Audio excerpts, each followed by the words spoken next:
ক্ষমা করিস মনোমোহিনী, অজান্তেই তোকে কষ্ট দিয়ে ফেললাম। হয়তো সামনে আরও দেব। শুধু একটু শুয়ে নিস। তবু এইভাবে আমাকে ভালোবেসে চলিস। কথা দিচ্ছি, সময় হলে সেই সব কষ্ট এক সমুদ্র ভালোবাসা দিয়ে ডুবিয়ে দেব। শুভ্র হাঁটু গেড়ে বসে আধ পড়া ডায়েরির এক টুকরো কাগজ তুলে চোখের সামনে ধরল। আর সেই আধ পড়া ডায়েরির কাগজের দিকে তাকিয়ে মনে করতে থাকলো কাল রাতের ঘটনা। ফ্ল্যাশব্যাক। কাল রাতে শুভ্র রেস্টুরেন্ট থেকে ফিরতে ফিরতে অনেকটা রাত হয়ে গেছিল। বাড়ির সবাই তখন গভীর ঘুমে মগ্ন। শুভ্র নিজের রুমে এসে ফ্রেশ হয়ে শুয়ে পড়েছিল ঠিকই, কিন্তু তার চোখের সামনে বারবার ভেসে উঠছিল সকালের দেখা সেই হৃদির শাড়ি পরা রূপকন্যার চেহারাটা। সে বারবার কোল বালিশ জড়িয়ে ধরে এপাশ ওপাশ করছিল, কিন্তু না, ঘুমের লেশমাত্র নেই। চোখ বন্ধ করলেই সেই মায়াবী মুখটা ভেসে উঠছে। শুভ্র একসময় বিরক্ত হয়ে বিছানা ছেড়ে উঠে দাঁড়ালো। রুম থেকে বেরিয়ে সে নিজের অজান্তেই হৃদির রুমের সামনে এসে হাজির হলো। শুভ্র নিজেও জানে না যে সে এই মাঝরাতে একটা মেয়ের রুমে কেন আসছে। সে আলতো করে দরজাটা ধাক্কা দিল। মুহূর্তেই দরজাটা খুলে গেল। তার মানে হৃদি দরজা বন্ধ না করে ঘুমিয়ে পড়েছে। শুভ্র ধীর পায়ে সেই অন্ধকার রুমে প্রবেশ করলো। ডিম লাইটের হালকা নীলচে আলোয় বিছানায় শুয়ে থাকা হৃদির নিষ্পাপ মুখটা স্পষ্ট হয়ে উঠল। শুভ্রের হার্টবিট যেন এক লাফে বেড়ে গেল।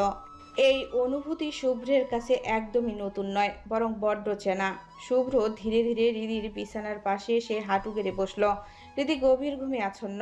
ঘরে শুধু তার ছন্নময় বড় বড় নিঃশ্বাস নেওয়ার মৃদু শব্দ হচ্ছে।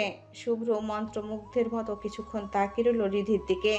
হৃদির অবাধ্য কিছু চুল তার কপালে এসে লুটোপুটি খাচ্ছে। শুভ্রর খুব ইচ্ছা করছে সেই অবাধ্য অলকগুলো খুব যত্ন করে কানের পিঠে গুঁজে দিতে।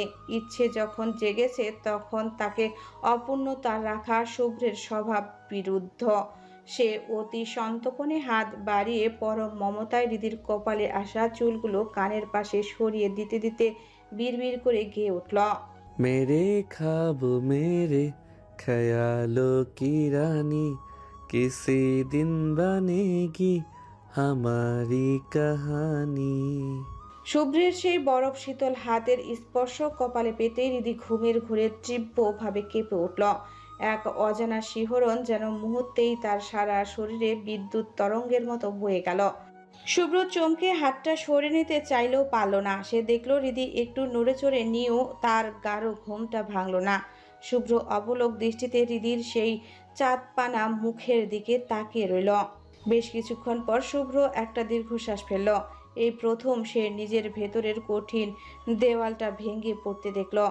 যে শুভ্র সবার কাছে পাথরের মতো শক্ত আর গম্ভীর, সেই শুভ্র আজ মাঝরাতে একটা সাধারণ মেয়ের পাশে বসে হিন্দি গানের কলি গাইছে। ঘটনার রেশ ধরে শুভ্রের মনের ভেতর অস্থিরতা যেন আরো বেড়ে গেল। সে নিজের অনুভূতির উপর নিয়ন্ত্রণ হারাচ্ছে টের পেয়ে দীর্ঘ শ্বাস ছাড়ল। শুভ্রের মতো কঠিন মানুষের জন্য এই মায়া বড্ড বেমানান, কিন্তু যার মায়া এক ভয়ঙ্কর তার থেকে দূরে থাকা কি এতটাই সোজা? যতই সে নিজেকে পাথরের আড়ালে লুকিয়ে রাখুক না কেন, এই অদৃশ্য মায়ার টান তাকে প্রতিনিয়ত দুর্বল করে ছাড়ছে। শুভ্র আবারও বিছানায় শুয়ে থাকা হৃদির দিকে তাকালো। ডিম লাইটের হালকা আলোয় মেয়েটাকে কোনো এক অপার্থিক রূপকথার রাজকন্যার মতো নিষ্পাপ লাগছে। শুভ্র ঝুঁকে এসে হৃদির কানের কাছে মুখ নিয়ে নেশালো এক তপ্ত কণ্ঠে ফিসফিস করে বলল, আমার ঘুম হারাম করে দিয়ে নিজে দিব্যি কত শান্তিতে ঘুমাচ্ছিস তুই, তাই না? ঘুমিয়ে নে দিদি, এই সুযোগ আর বেশি দিন পাবি না। আমার সময়টাও খুব তাড়াতাড়ি চলে আসছে। যেদিন তোকে নিজের করে নেব সেদিন একটা রাতও তোকে শান্তিতে ঘুমাতে দেব না। একদম বুকের সাথে পিষে ফেলবো তোকে।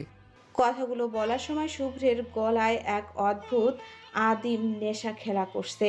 তার নিজের নিঃশ্বাসের তাপ হৃদির গলায় গিয়ে আছড়ে পড়ছে। শুভ্র উঠতে যাবে ঠিক তখনই তার চোখ পড়ল হৃদির বালিশের পাশে রাখা একটা ডায়েরির উপর। সে অতি সাবধানে অত্যন্ত সন্তর্পণে ডায়েরিটা হাতে তুলে নিল।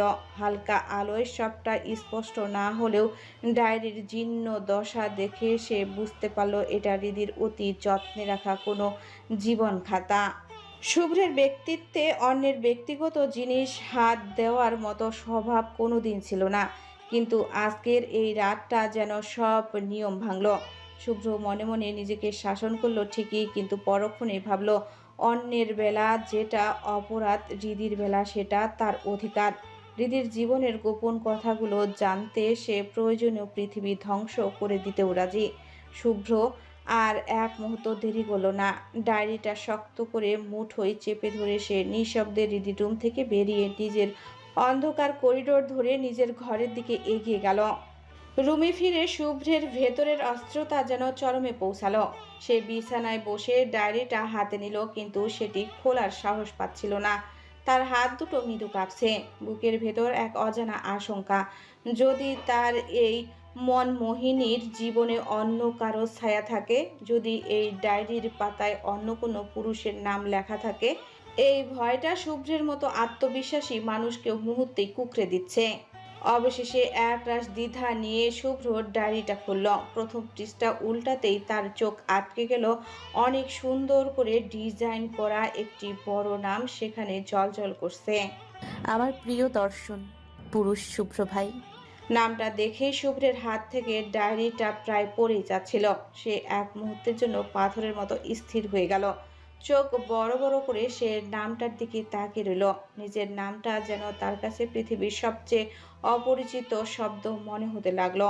সে কি সত্যি নিজের নাম দেখছে, নাকি শুভ্র নামে তার মনমোহিনীর নীল আকাশের জীবনে অন্য কেউ আছে? এই ভাবনাটা মাথায় আসতেই শুভ্রের বুকে এক চিনচিন ব্যথার অনুভূতি হলো। সে দুবার ঢোক গিলে নিজেকে শান্ত করার চেষ্টা করলো। তারপর ধীরে ধীরে পৃষ্ঠা উল্টে একদম প্রথম থেকে পড়তে শুরু করলো। আজ রবিবার, তারিখ 6-3-2020। লিখতে শুরু করেছি আমি আজ প্রথম একটি মানুষকে নিয়ে। আর সেই মানুষটি হলো আমার মামাতো ভাই সাইফান শুভ্র চৌধুরী। যদিও আমার লেখার বিন্দু মাত্র ইচ্ছে ছিল না, তবুও এই অবাধ্য হৃদয়টা নিজেকে সামলাতে পারল না। তার জমানো অনুভূতিগুলো আজ কলমের কালি দিয়ে কাগজের বুকে প্রকাশ করতে চাইল। আমার কেমন জানি লাগে শুভ্র ভাইকে দেখলে। তাকে দেখলে আমার হার্টবিট বেড়ে যায়, বড্ড ভয় লাগে, কিন্তু ঠিক পরক্ষণেই কোথাও যেন এক অদ্ভুত শান্তি খুঁজে পাই। এই অনুভূতিকে কি ভালোবাসা বলে? আমি বেশ কিছুদিন ধরে শুভ্র ভাইকে দেখলে এমন অনুভব করছি। আচ্ছা, এই অনুভূতির কি নাম দেয়া যায়? যেহেতু আমার শুভ্র ভাইকে অদ্ভুতভাবে ভালো লাগছে, তাই প্রথম নামটাই তাকে আমার পছন্দের সাথে মিলিয়ে রাখলাম। আমার প্রিয় দর্শন, পুরুষ শুভ্র ভাই। এভাবেই শুভ্র একের পর এক পৃষ্ঠা উল্টে পড়তে লাগলো। সময় যেন থমকে গেছে। যতই পড়ছে ততই পড়ার তৃষ্ণা বাড়ছে। দীর্ঘক্ষণ পর ডায়েরিটা শেষ করে শুভ্র একদম নিস্তব্ধ হয়ে গেল। কয়েক সেকেন্ডের জন্য সে যেন এই পৃথিবীর বাস্তবতার বাইরে কোনো এক গভীর কল্পনা জগতে হারিয়ে গেল, যাকে পাওয়ার জন্য সে নিজেকে প্রতিদিন যোজন যোজন দূরে সরিয়ে রেখেছে। অবাধ্য মনটাকে পাথরের মতো শক্ত করে শাসন করেছে। সেই মানুষটি কিনা গোপনে তাকে নিয়ে ঘর বাঁধার স্বপ্ন বুনছে। তাকে ঘিরেই হৃদির নীল আকাশের সবটা রং সাজানো। হৃদির প্রতিটা নিঃশ্বাসে শুভ্রের নাম মিশে আছে, সেটা আজ এই কাগজগুলো চিৎকার করে বলছে। শুভ্রের বুকের ভেতর এক অদ্ভুত প্রশান্তি আর আনন্দের হিল্লোর বয়ে গেল। সে নিজের অজান্তেই ডায়েরিটা পরম মমতায় বুকের সাথে চেপে ধরল, কিন্তু সেই সুখ বেশিক্ষণ স্থায়ী হলো না। কয়েকবার লম্বা শ্বাস নিতেই শুভ্রের মনে এক তীব্র আতঙ্ক দানা বেঁধে উঠল। হৃদির এই পাগলামি যদি জানাজানি হয়ে যায় তবে তো সব শেষ হয়ে যাবে। সোহান চৌধুরী আত্মীয়দের মধ্যে আত্মীয়তা একদম পছন্দ করেন না। তার উপর তিনি রাবেয়া এহসানকে অন্ধের মতো বিশ্বাস করেন। হৃদির এই গোপন ভালোবাসার কথা জানলে সোহান চৌধুরী নিশ্চিতভাবে তার আদরের ফুপিকে ভুল বুঝবেন। দু পরিবারের এই মধুর সম্পর্কে বিষ মিশে যাবে। আর এই ঝড়ের মাঝখানে পড়ে শুভ্র হয়তো চিরকালের জন্য হৃদিকে হারিয়ে ফেলবে। কথাগুলো ভাবতেই শুভ্রের কপালে দুশ্চিন্তার ভাঁজ পড়ল। সে বিছানা থেকে উঠে দেওয়ালের উপরে দুহাত ভর দিয়ে মাথা নিচু করে দাঁড়িয়ে রইল। তার চোয়াল শক্ত হয়ে এলো। সে দাঁতে দাঁত চেপে বিড়বিড় করে নিজেকে শাসাতে লাগলো। না না, আমি রিদিকে হারাতে পারবো না। ওকে পাওয়ার জন্য আমাকে যতটা কঠোর হতে হয় আমি হব। এভাবে আমাকে দুর্বল হলে চলবে না, শক্ত হতে হবে। Shubhra please, just control yourself, don't let this emotions weaken you. বর্তমান কল্পনার জগৎ থেকে বেরিয়ে এলো শুভ্র। ডায়েরির শেষ অংশের পাতাটুকু হাতের মুঠোয় শক্ত করে চেপে ধরে সে আপন মনেই হেসে উঠল। তার ঠোঁটের কোণে ফুটে উঠল সেই হাসিতে এক অদ্ভুত প্রশান্তি আর ভালোবাসা মাখানো। সে বিড়বিড় করে বলল, পাগলি একটা। শুভ্র আলমারির গোপন ড্রয়ার থেকে অতি যত্নে রাখা ডায়েরিটা বের করল। শুভ্র যে ডায়েরিটি হৃদির সামনে পুড়িয়েছে সেটা আসল ছিল না। শুভ্র কাল রাতেই ঠিক হৃদির ডায়েরির মতো একই রকম একটা ডায়েরি জোগাড় করেছিল। সারা রাত জেগে সে হৃদির হাতের লেখা নকল করে ডায়েরির কিছু অংশ কপি করেছিল, যাতে ডায়েরিটা পড়ানোর সময় হৃদি দূর থেকেও ধরতে না পারে যে ওটা নকল। শুভ্র আসল ডায়েরিটার উপর পরম মমতায় হাত বুলালো। ডায়েরির প্রতিটি ভাঁজে যেন হৃদির জমানো দীর্ঘশ্বাস আর ভালোবাসার ঘ্রাণ লেগে আছে। শুভ্র ডায়েরিটার দিকে নেশাতুর চোখে তাকে গভীর আবেগে বলল, আমি এই ডায়েরিটা কিভাবে পুরাবো? এই ডায়েরিটা পুরালে তো মনে হবে ডায়েরি পুড়ছে না, নিজেকে পুরাচ্ছি। তোর প্রতিটি অক্ষরে যে আমার নাম লেখা রিদি, তোকে পোড়ানোর সাধ্য যেমন আমার নেই, তোর দেওয়া এই অনুভূতিগুলো ছাই করার ক্ষমতাও এই শুভ্রর নেই। শুভ্র ডায়েরিটা আবার ড্রয়ারের একদম গভীরে লুকিয়ে রাখলো। সে জানে এই নিষ্ঠুর নাটকটা না করলে হৃদির এই পাগলামি এখন থামানো যাবে না। যদি সে প্রশ্রয় দেয় তবে হৃদি আরও পাগলামি শুরু করবে। আর হৃদির এই অবাধ্য প্রেম যদি লোকজনের মধ্যে প্রকাশ পেয়ে যায় তবে সম্পর্কের যে জটিলতা তৈরি হবে তাতে শুভ্র হৃদিকে হারানোর ভয় সবচেয়ে বেশি। শুভ্র আয়নার সামনে গিয়ে দাঁড়ালো। তার পরনের শার্টের কলারটা এখনো কুঁচকে আছে, ঠিক যেখানটায় হৃদি তার অধিকার নিয়ে খামচে ধরেছিল। শুভ্র আয়নায় নিজের প্রতিচ্ছবির দিকে তাকিয়ে রহস্যময় হাসল। তার চোখ বলছে আজ হৃদির চোখে সে আগুনের ফুলকি সে দেখেছে, সেই আগুনই একদিন তাদের দুজনকে এক করবে। কিন্তু তার আগে এই বিরহ আর নিষ্ঠুরতার খেলা তাকে খেলতেই হবে। হৃদি রুমে এসে বিছানায় ধপ করে বসে পড়ল। নিজের দুহাত বিছানায় ভর দিয়ে মাথা নিচু করে সে অঝরে কাঁদতে লাগলো। শুভ্র তার সাথে অবজ্ঞা করেছে, তাকে তাড়িয়ে দিয়েছে, এতে হৃদির খুব একটা খারাপ লাগছে না, কারণ শুভ্র ভাই তো এমনই। কিন্তু ওই ডায়েরিটা, ওটা তো স্রেফ একটা খাতা ছিল না, ওটা ছিল হৃদির গত কয়েক বছরের নির্ঘুম রাতের সঙ্গী, তার জীবনের অর্ধেকটা অংশ। ডায়েরিটা না হয় শুভ্রকে নিয়েই লেখা ছিল, কিন্তু অনুভূতিগুলো তো একান্তই হৃদির ছিল। শুভ্রের রক্ত মাংসের হাত দুটো কিভাবে পারল আরেকজনের পবিত্র অনুভূতিগুলোকে এভাবে পুড়িয়ে ছাই করে দিতে? হৃদি হেসকি তুলে চোখের পানি মুছছে। আগুনের সেই লেলিহান শিখা যেন এখনো তার চোখে মনি আচ্ছন্ন করে রেখেছে।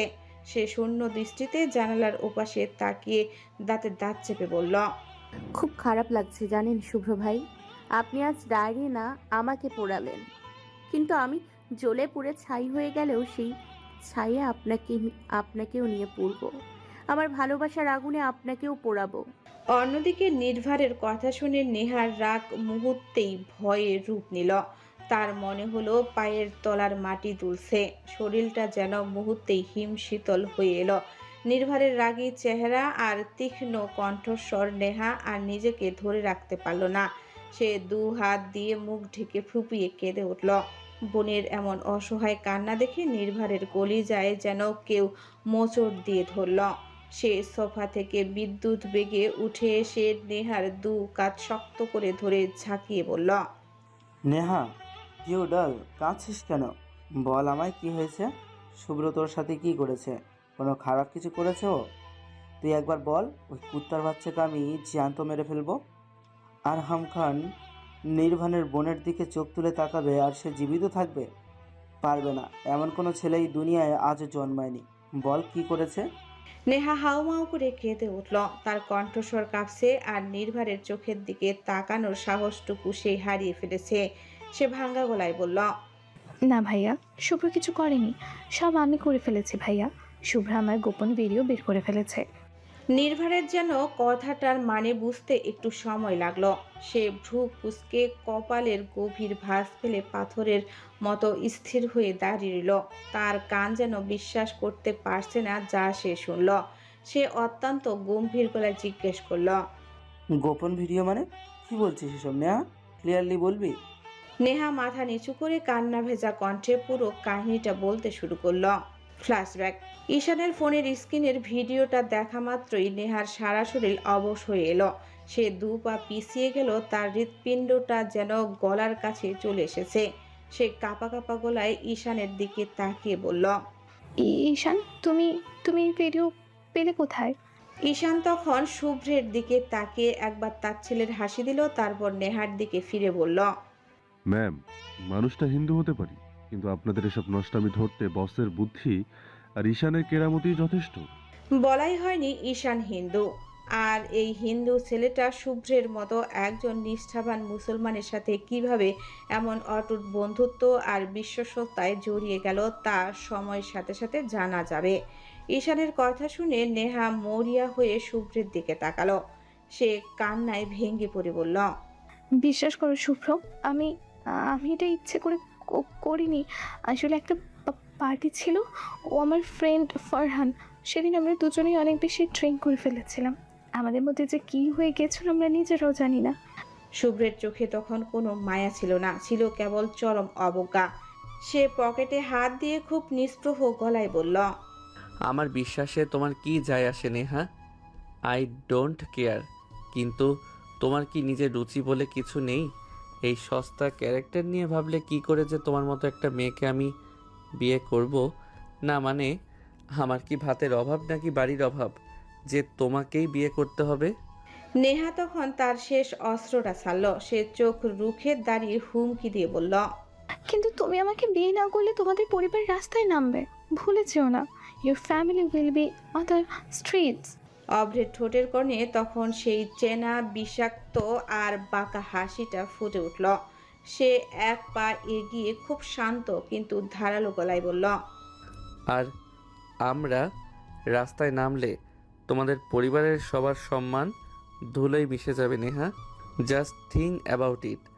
আমরা না হয় রাস্তার কোনো এক কোনায় মাথা গুজে থাকতে পারবো, কিন্তু তোমার ফ্যামিলির কপালে তো জুতোর বাড়ি ছাড়া আর কিছুই জুটবে না।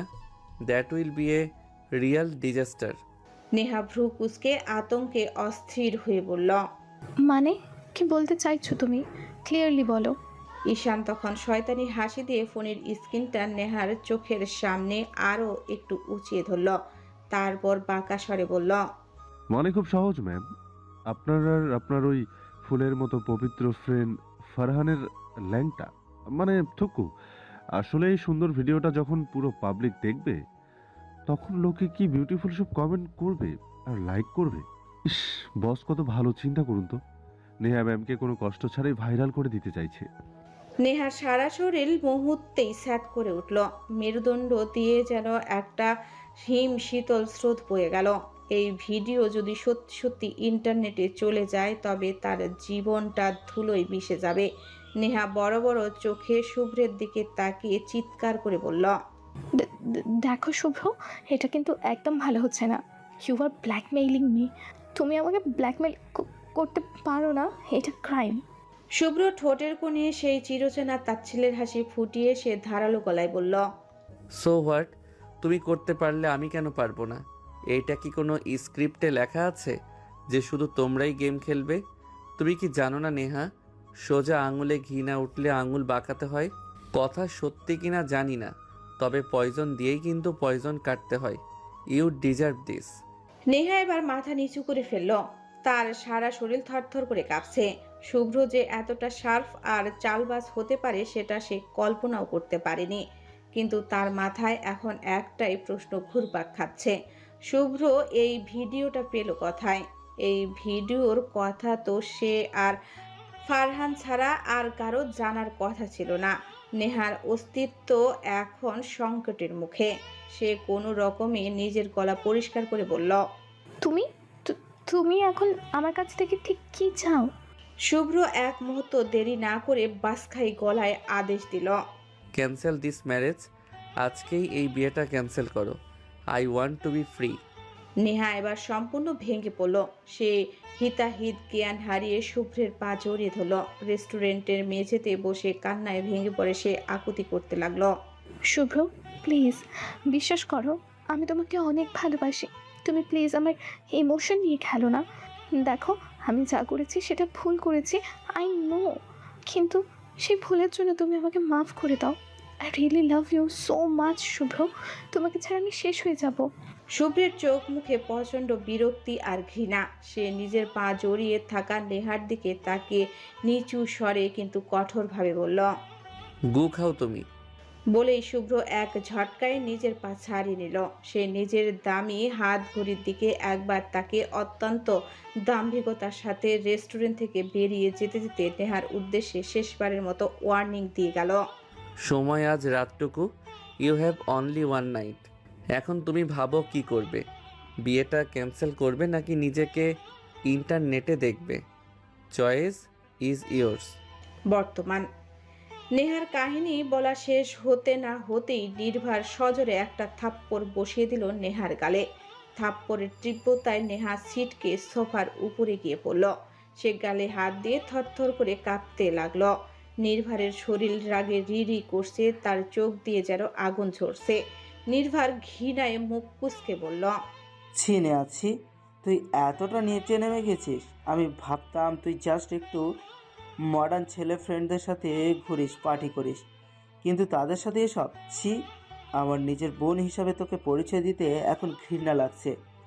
You are a disgrace to your family. Neha হাউমাউ করে কেঁদে উঠল। সে নির্ভারের পায়ের কাছে বসে পড়ে বলল। ভাইয়া, বিলিভ মি, ওই দিন আমি আর ফারহান কেউ কারো সেন্সে ছিলাম না। কী থেকে কি হয়ে গেছে আমরা নিজেরাও জানি না। ফারহান আমাকে বারবার প্রমিস করেছিল যে এইসব কথাও কাউকে বলবে না, কিন্তু আমাদের ভিডিও কে করলো আর শুভ্রর হাতেই বা সেটা কীভাবে গেল আমি কিছু জানি না ভাইয়া। নির্ভার কিছুক্ষণ পাথরের মতো দাঁড়িয়ে রইল। তার মাথায় এখন হাজারটা চিন্তা ঘুরপাক খাচ্ছে। সে কিছুটা শান্ত হওয়ার চেষ্টা করে লম্বা শ্বাস নিল। তারপর খুব ঠান্ডা আর হিমশীতল গলায় জিজ্ঞেস করল। তোর ওই শো কল্ড ফ্রেন্ড ফারহান এখন কোথায়? Where is he? নেহা মাথা নিচু করে ভাঙ্গা গলায় উত্তর দিল। আমি ওর কোনো খোঁজ পাচ্ছি না ভাইয়া, ওর ফোন, সোশ্যাল মিডিয়া সব বন্ধ। নির্ভার ঠোঁটের কোণে একটা বিষাক্ত আর বাঁকা হাসি ফুটিয়ে তুলল। তার চোখের মনি তখন শিকারী বাঘের মতো জ্বলছে। সে হাতের মুঠো শক্ত করে বলল। তোর ক্ষতি করে সে এত সহজে পার পেয়ে যাবে? How is it possible? Farhan যদি মাটির নিচেও লুকিয়ে থাকে, আরাম খান নির্বাণ তাকে টেনে বের করবে। ডোন্ট ওয়ারি নেহা, ওই ফারহানকে আগে আমি দেখে নিব, তারপর আসবো ওই শুভ্রর কাছে। ও তোকে ব্ল্যাকমেল করার সাহস দেখিয়েছে না? I will make him pay for this. বিকেলবেলা ঈশান বাইক চালিয়ে সোজা শুভ্রদের বাড়ির সামনে এসে থামল। শুভ্রদের বাড়ির সামনে বাইকটা থামিয়ে হেলমেটটা খুলতে উপরতলার ব্যালকনি থেকে নজর পড়ল শুভ্রার। ঈশানকে এতদিন পর বাড়িতে আসতে দেখে শুভ্রার চোখ মুখে খুশির ঝিলিক খেলে গেল। তবে সেই খুশিতে মিশেছিল পাহাড় সমান দুষ্টুমি। সে ঠোঁটের কোণে একটা বাঁকা হাসি ফুটিয়ে দ্রুত নিজের রুম থেকে বেরিয়ে এলো। ঈশান বাড়ির ভেতরে পা দিতেই দেখল সোফায় বসে ইকবাল এহসান আর সোহান চৌধুরী খুব গম্ভীর কোনো আলোচনায় মগ্ন। ঈশানকে দেখা মাত্রই সোহান চৌধুরীর কপালে ভাঁজ পড়ল। মুখটা হয়ে গেল মেঘলা দিনের মতো থমথমে। ঈশান তার মনের অবস্থা আজ করতে পেরেও সৌজন্যের খাতিরে বলল। আঙ্কেল কেমন আছেন? সোহান চৌধুরী নিউজ পেপার থেকে চোখ না সরিয়ে খুব নির্লিপ্ত গলায় বললেন। ভালো, তুমি? জি আঙ্কেল, ভালো আছি। ঈশান আর কথা বাড়ালো না। সে জানে এই বাড়িতে তার উপস্থিতি সোহান চৌধুরীর কাছে খুব একটা সুখকর নয়, কারণ ঈশান হিন্দু আর সোহান চৌধুরী কোনোভাবেই মানতে পারে না যে তার ছেলে একজন হিন্দু ছেলের সাথে ছায়ার মতো লেগে থাকবে। ঈশান তাই যথাসম্ভব তাকে এড়িয়ে দ্রুত সিঁড়ি দিয়ে উপরে উঠতে লাগলো। ঈশান শুভ্রের রুমের দিকে সপাটে হেঁটে যাচ্ছিল। হঠাৎ পায়ের নিচে কি যেন একটা প্রচণ্ড পিছলে কিছু লাগলো। কিছু বুঝে ওঠার আগেই ধপাস মেঝের সাথে আছাড় খেয়ে ঈশান ছিটকে পড়ল। কোমরে আর পিঠে প্রচণ্ড চোট পেয়ে তার মুখ দিয়ে আর্তনাদ বেরিয়ে এলো। মাগো। যন্ত্রণায় কোকাতে কোকাতে ঈশান নিজের জুতোর দিকে তাকালো, দেখলো দুটো কলার খসা থেতলে তার জুতোর তলায় লেগে আছে। সে হতভম্ব হয়ে ভাবছে এই দোতলার করিডোরে কলার খসা কোথা থেকে এলো। তখনই পাশের দেওয়ালের আড়াল থেকে এক চিলতে খিলখিল হাসির শব্দ ভেসে এলো। ঈশান ঘাড় ঘুরিয়ে দেখলো দেওয়ালের আড়াল থেকে শুভ্রা তার মাথাটা বের করে দাঁত বের করে হাসছে। কলার খসার রহস্যটা বুঝতে ঈশানের আর এক মুহূর্ত লাগলো না। শুভ্রা নিজের হাত দিয়ে বুক চেপে হাসি সামলানোর বৃথা চেষ্টা করে ভ্রু নাচিয়ে বলল, ইস, খুব বেশি ব্যথা লেগেছে বুঝি ঈশান ভাইয়া? খুব মায়া লাগছে আমার। ঈশান কোনো মতে মেঝে থেকে উঠে দাঁড়িয়ে পাছা ঝাড়ল, তারপর এক লাফে গিয়ে শুভ্রার কানটা সজোরে মুচড়ে ধরে দাঁতে দাঁত চেপে বলল, আমি তো জানি কাজটা তুমি করেছো। আচ্ছা শুভ্রা, আমার সাথে তোমার কোন জন্মের শত্রুতা শুনি? তোমাদের বাড়িতে আসলেই কেন আমার সাথে একটা না একটা শয়তানি করো তুমি? শুভ্রা ব্যথায় কুকড়ে উঠে গাল ফুলিয়ে বলল, আহ, লাগছে তো, ছাড়েন ঈশান ভাইয়া। আর শুনুন, আপনার সাথে দুষ্টুমি করতে আমার জাস্ট ফাটাফাটি লাগে। আমার খুব ভালো লাগে আপনাকে পচাতে। ঈশান কানটা আরো একটু ঘুরিয়ে দিয়ে বলল, তাই? এই বাদরামি আর কতদিন চলবে? এখন যে বড় হচ্ছ, এইটুকু কাণ্ড জ্ঞান কি মাথায় ঢোকে না তোমার? শুভ্রা নিজেকে সারাতে সারাতে ঘাট তেরা করে বলল, না ঠোকে না, এখন দুষ্টামি করছি, যতদিন জানাচ্ছে ততদিনই করে যাব, তাতে কার কি? তাই নাকি? তুমি আমার সাথে যা খুশি করবা আর আমি কি মূর্তি হয়ে দাঁড়িয়ে থাকবো? শোনো শুভ্রা, বড় হয়েছো, এখন এসব বাচ্চামো অন্তত আমার সাথে করা বন্ধ করো। বলেই ঈশান কান ছেড়ে দিল। শুভ্রা এবার নিজের কান ডলতে ডলতে চোখের মনি নাচিয়ে তর্জনী উঁচিয়ে বলল, এই যে নাকের নিচে যে বাতাসটা আসে, সে বাতাস বন্ধ হওয়ার আগে এই শুভ্রা চৌধুরী কখনো আপনার পিছু ছাড়বে না। ছায়ের মতো পিছে লেগে থাকবে, ভূতের মতো ঘাড়ি চেপে বসে থাকবে। কথাগুলো মনে রাখেন ঈশান ভাইয়া। বলে শুভ্রা একটা মুখ ভঙ্গি করে কোমর দুলিয়ে চলে গেল, যেন কোনো সিনেমার নামী নায়িকা স্টেজ থেকে বিদায় নিচ্ছে। ঈশান শুভ্রার যাওয়ার পথের দিকে তাকে ঠোঁট গোল করে একটা লম্বা শ্বাস ছাড়ল। এই মেয়েটার তেজ আর পাগলামি যেন দিন দিন বাড়ছেই। ঈশান নিজেকে সামলে নিয়ে সোজা শুভ্রের রুমের দরজার সামনে এসে দাঁড়ালো। দরজায় আলতো করে টোকা দিয়ে বলল, বস, আসবো? ভেতর থেকে শুভ্রের সে গম্ভীর আর পাথুরে কণ্ঠস্বর ভেসে এলো, না, বাইরে থাকো। যখন ভাইয়া বলে ডাকতে পারবে তখন ভেতরে এসো। ঈশান একদম থতমত খেয়ে গেল। বসের মেজাজ আজ ভালো ঠেকছে না, তবে সে আর পারমিশন নেওয়ার প্রয়োজন মনে করলো না। জানতো শুভ্রের এই রাগ সাময়িক। সে সোজা রুমে ঢুকে দেখলো শুভ্র ল্যাপটপে গভীর মনোযোগ দিয়ে কিছু একটা করছে। স্ক্রিনের আলো শুভ্রের চোয়ালে আছড়ে পড়ছে, সেখানে এক অদ্ভুত কাঠিন্য। শুভ্র ল্যাপটপ থেকে চোখ না সরিয়ে আর চোখে ঈশানের দিকে একবার তাকালো, তারপর কি বোর্ডে আঙ্গুল চালাতে চালাতে বলল, বসো। ঈশান সোফায় আরাম করে বসে সিরিয়াস গলায় কাজের কথা শুরু করলো। বস, আমি সব ডেটা চেক করেছি, এভরিথিং ইজ পারফেক্ট। আর নাইম খান স্যার জানিয়েছেন তিনি ডিল ক্যান্সেল করবেন না। He is ready to move forward. শুভ্রের ঠোঁটের কোণে সেই পরিচিত বিষাক্ত আর বাঁকা হাসিটা ফুটে উঠল। সে ল্যাপটপটা এক পাশে সরিয়ে রেখে খুব শান্ত কিন্তু শীতল গলায় বলল, ক্যান্সেল করবেই বা কিভাবে? খান গ্রুপ যদি ডালে ডালে চলে তবে আমি চলি পাতায় পাতায়। They have no other option Ishan. I already have them in my pocket. Shubhra আর ঈশান এরপর অফিসের বেশ কিছু জটিল আর সিরিয়াস বিষয় নিয়ে আলোচনা শুরু করলো। ঘরের গুমোট নিস্তব্ধতা ছাপিয়ে কেবল তাদের প্রফেশনাল আলাপচারিতা আর শুভ্রর গভীর কণ্ঠস্বর প্রতিধ্বনিত হতে লাগলো। হৃদি নিজের অন্যার দু প্রান্তে দু হাত জড়িয়ে ধীর পায়ে হাঁটতে হাঁটতে ছাদে উঠে এলো। কাল তারা সবাই নিজেদের বাড়িতে চলে যাবে। এই কথাটা মনে পড়তেই তার বুকের ভেতরটা কেমন হাহাকার করে উঠল। এই বাড়ি, এই পরিবেশ আর বিশেষ করে শুভ্র ভাইয়ের অস্তিত্ব থেকে দূরে যাওয়াটা যেন তার কাছে মৃত্যুর সমান। সে ছাদের গ্রিলটা শক্ত করে ধরে দাঁড়িয়ে রইল। বিকেলের হিম বাতাসে তার অবাধ্য চুলগুলো অবিরত মুখে এসে আছড়ে পড়ছে। হৃদির নিষ্প্রাপ আর বিষণ্ণ দৃষ্টি আকাশের এক কোণে স্থির হয়ে রইল। ঠিক তখনই কথা বলতে বলতে শুভ্র আর ঈশানও ছাদে উঠে এলো। ঈশান হৃদিকে ছাদে একা দাঁড়িয়ে থাকতে দেখে একগাল হেসে বেশ বন্ধুত্বপূর্ণ গলায় এগিয়ে এসে বলল, হাই দিদি, কেমন আছো?